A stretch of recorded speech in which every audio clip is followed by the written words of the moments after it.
مچھلی کے پیٹ میں زندہ رہنے والے حضرت یونس علیہ السلام اللہ تعالیٰ کے ایک برگزیدہ نبی ہیں، لیکن آپ سے ایسی کیا خطا سرزد ہوئی کہ ایک دیو ہیکل ویل مچھلی نے آپ کو زندہ نگل لیا؟ آپ کس طرح اس مچھلی کے پیٹ میں زندہ رہے اور آپ نے ایسی کیا دعا مانگی کہ اللہ تعالیٰ نے آپ کو اس آزمائش سے نکال دیا؟ حضرت یونس کا پورا نام یونس بن متی ہے اور آپ کے نام سے قرآن پاک میں ایک سورت بھی موجود ہے۔ قرآن پاک میں حضرت یونس علیہ السلام کا ایک انوکھا لیکن سبق آموز واقعہ بیان کیا گیا ہے۔ اللہ تعالیٰ نے جب حضرت یونس علیہ السلام کو نبوت عطا فرمائی تو آپ کی عمر 28 سال تھی۔ اللہ تعالیٰ نے آپ کو ننوہ شہر کے باشندوں کی ہدایت کے لیے رسول بنا کر بھیجا۔ ننوہ عراق کا ایک مشہور شہر تھا جس کے باشندے بت پرستی اور کفر و شرک میں مبتلا تھے، نیز یہ لوگ بادشاہ کو بھی خدا کا درجہ دیا کرتے تھے۔ چنانچہ اللہ تعالیٰ کے حکم کے مطابق حضرت یونس علیہ السلام اہل ننوہ کو دعوت حق دیتے رہے اور انہیں بت پرستی چھوڑنے اور اللہ پر ایمان لانے کی تاکید کرتے رہے، لیکن یہ لوگ اتنے سرکش اور نافرمان ہو چکے تھے کہ نہ صرف انہوں نے اللہ کے رسول کو جھٹلا دیا بلکہ ایمان لانے سے بھی صاف انکار کر دیا۔ لیکن اس کے باوجود حضرت یونس علیہ السلام نے کئی سالوں تک اپنی قوم کے لوگوں کو دعوت حق کی تبلیغ کی اور انہیں راہ راست پر لانے کی کوشش کرتے رہے، لیکن اس تبلیغ کے نتیجے میں یہ قوم اللہ پر ایمان لانے کے بجائے حضرت یونس کی دشمن بن گئی اور آپ کو دھمکیاں دینا شروع کر دیں۔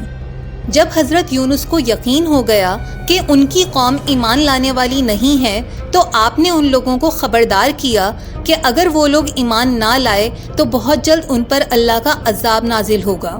یہ بات سن کر اس قوم کے لوگ پریشان ہو گئے کیونکہ انہوں نے کبھی بھی حضرت یونس کو جھوٹ بولتے ہوئے نہیں دیکھا تھا، لہٰذا آپس میں مشورہ کرنے کے بعد ان لوگوں نے یہ طے کیا کہ اگر حضرت یونس علیہ السلام یہ رات اسی شہر میں گزارتے ہیں تو کوئی خطرے کی بات نہیں، لیکن اگر وہ یہ شہر چھوڑ کر کہیں اور چلے جاتے ہیں تو یقیناً بہت بڑا عذاب آنے والا ہے۔ رات ہوتے ہی حضرت یونس علیہ السلام وہ شہر چھوڑ کر روانہ ہو گئے، جبکہ صبح ہوتے ہی عذاب کے آثار نظر آنا شروع ہو گئے۔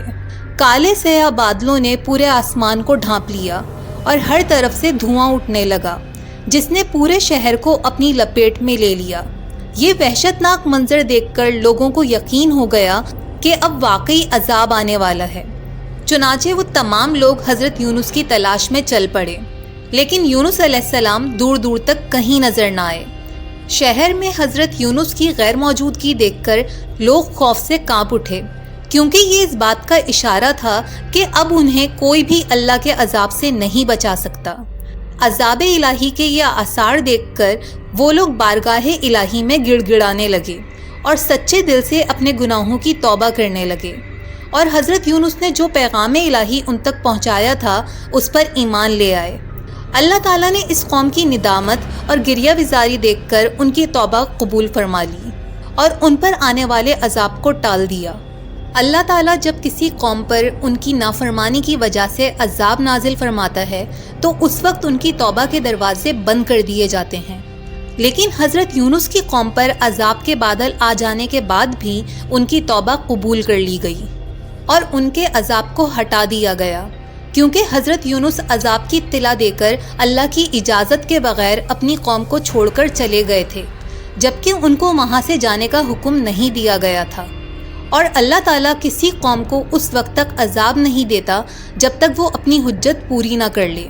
لہٰذا جب حضرت یونس نے مہلت کے آخری لمحے تک اپنی قوم کی ہدایت کا سلسلہ جاری نہ رکھا اور اللہ کی طرف سے مقرر کردہ وقت سے پہلے وہاں سے ہجرت کر گئے تو اللہ نے اس قوم کو عذاب دینا گوارا نہیں کیا اور ان کی توبہ قبول فرما کر ان کو معاف فرما دیا۔ دوسری طرف حضرت یونس ایک دریا کے کنارے پہنچ کر وہاں موجود ایک کشتی میں سوار ہو گئے۔ پورا دن کشتی سکون سے چلتی رہی، لیکن اچانک طوفانی ہوائیں چلنا شروع ہو گئیں جس کی وجہ سے کشتی ڈگمگانے لگی اور اس کے ڈوبنے کا خطرہ پیدا ہو گیا۔ کشتی میں سوار لوگوں نے اپنا ساز و سامان سمندر میں پھینک دیا تاکہ کشتی کا بوجھ کم ہو سکے، لیکن پھر بھی خطرہ کم نہ ہو سکا۔ طوفان نے مزید زور پکڑ لیا اور اب سب کو اپنی موت واضح نظر آنے لگی۔ اس وقت کے عقیدے کے مطابق اگر کوئی بھاگا ہوا غلام کسی کشتی میں سوار ہو تو وہ کشتی اس وقت تک اپنی منزل پر نہیں پہنچ سکتی جب تک اس غلام کو کشتی سے نکال نہ دیا جائے۔ یہ خیال آتے ہی حضرت یونس نے ان لوگوں سے فرمایا کہ میں ہی وہ غلام ہوں جو اپنے آقا سے بھاگا ہوا ہوں اور مجھے کشتی سے نکال دیا جائے۔ لیکن وہ لوگ آپ کے اخلاق و کردار سے واقف تھے، اس لیے انہوں نے آپ کی بات سے اتفاق نہ کیا اور یہ طے پایا کہ قرآن دازی کے ذریعے اس بات کا فیصلہ کیا جائے۔ چنانچہ 3 بار قرآن دازی کی گئی، لیکن تینوں بار حضرت یونس کا ہی نام نکلا، لہٰذا مجبوراً آپ نے سمندر میں چھلانگ لگا دی اور باقی لوگ کشتی لے کر روانہ ہو گئے۔ فوراً ہی اللہ تعالیٰ کے حکم سے ایک دیو ہیکل ویل مچھلی نے آپ کو نگل لیا۔ آپ کو اس آزمائش میں اس لیے ڈالا گیا کیونکہ آپ اللہ تعالیٰ کی اجازت یا وحی کے بغیر اپنی قوم کے لوگوں کو عذاب کی اطلاع دے کر چلے گئے تھے، جبکہ اللہ نے اس وقت تک آپ کو وہاں سے جانے کا حکم نہیں دیا تھا۔ ادھر حضرت یونس نے جب خود کو مچھلی کے پیٹ میں زندہ پایا تو بارگاہ الہی میں اپنی ندامت کا اظہار کیا اور مدد کے لیے اللہ کو پکارا۔ آپ پر اس وقت 3 اندھیرے اکٹھے ہو گئے تھے، رات کا اندھیرا، مچھلی کے پیٹ کا اندھیرا اور سمندر کا اندھیرا۔ آپ نے ان اندھیروں میں آیت کریمہ کا ورد کر کے اللہ سے مدد مانگی۔ اس دعا کی برکت سے اللہ نے آپ کی مشکل آسان فرما دی اور مچھلی نے ساحل پر آ کر آپ کو اگل دیا۔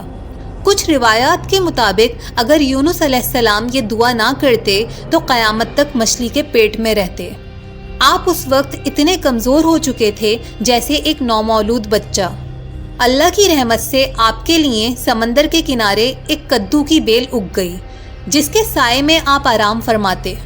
اس کے علاوہ اللہ نے آپ کے لیے وہاں ایک جنگلی بکری بھیج دی جو گھاس اور جڑی بوٹیاں کھاتی تھی۔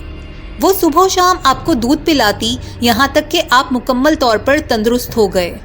کچھ عرصے بعد اللہ تعالیٰ کے حکم کے مطابق حضرت یونس علیہ السلام اپنی قوم کے پاس واپس چلے گئے اور وہاں اپنی قوم کی رہنمائی کا عمل جاری رکھا۔